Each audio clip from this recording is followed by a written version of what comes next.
Hi guys, welcome to my channel. I spent almost the whole of December in Karnataka and I thought I will share my experience which was completely different compared to living in Mumbai.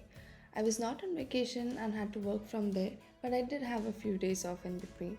We reached there around 9 a.m. on a weekend and after lunch, the very first day we went to Murdeshwara. The temple had such a beautiful view and the statue of Lord Shiva is magnificent. We also went inside a small cave which tells the story about how Murdeshwara temple came into being. This place is also known for its beach and is a good place for a one day trip from Sessi. After visiting the temple, we went to the beach and had some fun in the rolling ball. This was my first time experiencing this. I was a bit skeptical at first, but then had a lot of fun rolling around. Then, as the sun was beginning to set, we visited the stalls on the beach and had some snacks. I love eating at such stalls, and after rolling around so much, we were famished. I enjoy eating garma garam Manchurian in the stalls, and the Manchurian here was very good, but the chats were okay. What do you enjoy eating on a beach? Usually, I would have also had some coconut water, but this day I decided to skip it. The next day, we went to one of our relatives' place, and the path to their place is something that we don't get to see in a big city. So, even this felt like a trip or a weekend getaway. We had to visit multiple houses and we decided to walk the distance in between.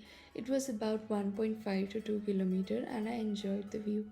I absolutely loved walking and don't mind walking even 3-4 kilometers at a time as long as I start with it. My only obstacle is getting ready and stepping out of the house. Once I'm ready, I can just keep on walking.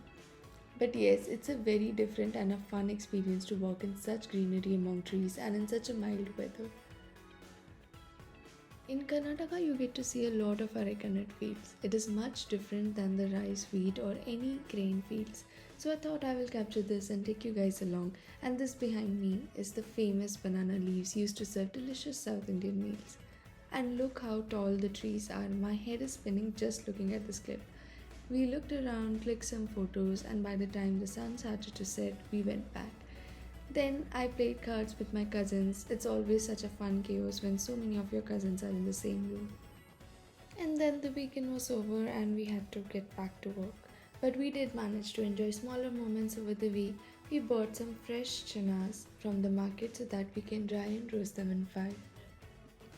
In the evenings, we also went to a lake that was right next to my house. This was the year I realized that we had such a beautiful lake right there a minute away from the house. Especially being winter, it felt amazing stepping out in the afternoon. We would walk around the block and spend some time around the lake. We never stepped into the lake as the area was marshy and it wasn't safe. It was a beautiful open place, and we also tried to fly the drone as this would have been a beautiful lake shot. However, due to some malfunction, the drone crashed right into the middle of the lake, and we caught one last video before the drone lost connection. Unfortunately, being a swamp, we could not get into the water to retrieve the drone, and that was the last day it flew. Some neighboring kids would play cricket in the evening, and my husband would join them. The kids would especially be happy on a weekend as they didn't have school and could start the match early. For a weekend, my maternal cousins joined us and we went on a trip to Mangalore. If you want to watch our Mangalore trip, you can check the link in the description. One of the days we went to my mama's place and saw how the areca nuts are processed. We climbed on top of the roof and saw the dried supari and also caught a view of the entire neighborhood from top.